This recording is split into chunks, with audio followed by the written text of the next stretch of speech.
Hello and welcome to Men of the Den. My name's Eric and it's Friday.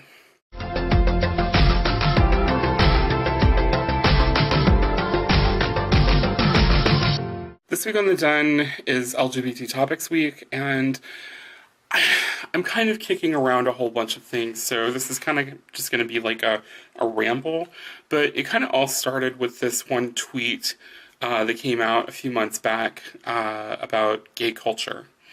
And this guy, Introvert Gay, at Introvert Gay on Twitter, tweeted, "Gay culture is being a teenager when you're 30 because your teenage years were not yours to live."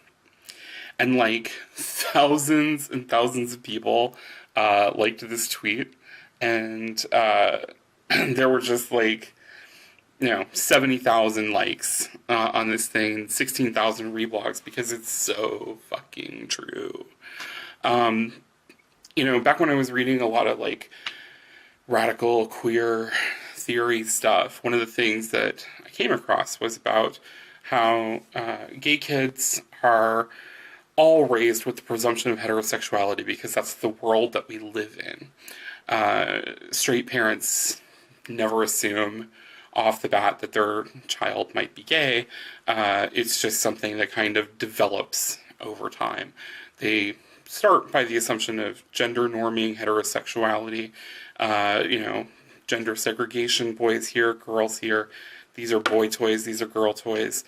This is what boys do, this is what girls do. Boys eventually like girls, and then you go get married, and you have kids, and you have a family, and you do the whole thing over again.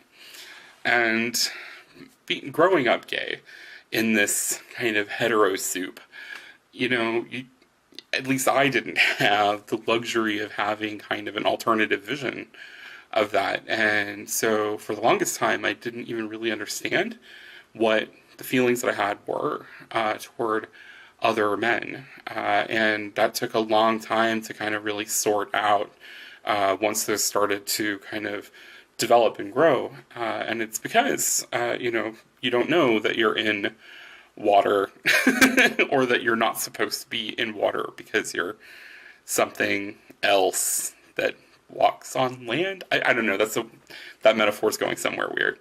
But I mean, there are other metaphors for this. Harvey Fierstein wrote a children's book version of The Ugly Duckling called The Sissy Duckling, and it's much more on the nose about being queer than the original fable about the ugly duckling. But the sentiment is all still there.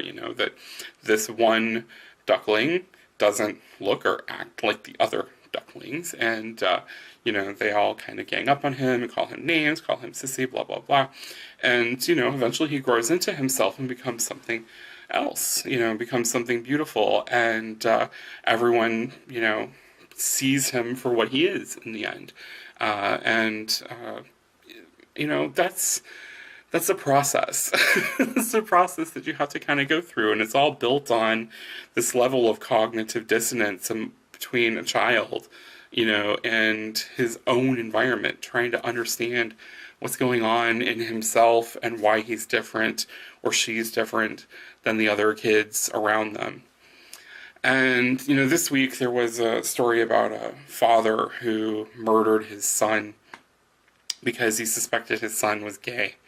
And this happens far too frequently, where parents raised in this like heterosexual, macho, manly, gendered world, look at their potentially gay children and say, well, I'd rather not have one. I'd rather he be dead. And this is how all these teens, there's this crisis of teen homelessness, and that most of these kids are queer. So it's all kind of tied into this again, this just soup that we're all kind of in right now, where everything has a baseline expectation of heterosexuality, heteronormativity, and growing up in that and kind of confronting that and pushing against it and becoming who you are is a challenge. And that's why coming out takes so much time for some people. I don't know. I hope that that makes sense. And if it does, tell me what you think. Tell me what you think. Does all of this make sense? Does this is gay culture about being able to express yourself as a true and fully functional person only later in life? Is that the experience for a lot of people? Is that something that younger people just don't understand? As someone who's in my 40s, that's certainly my experience. But for younger people, tell me what you think. If you're, a teen who came out when you were younger, then tell me what that experience was like. And, if you're, still struggling to come out, or if you have questions, tell us, tell us what you're going through.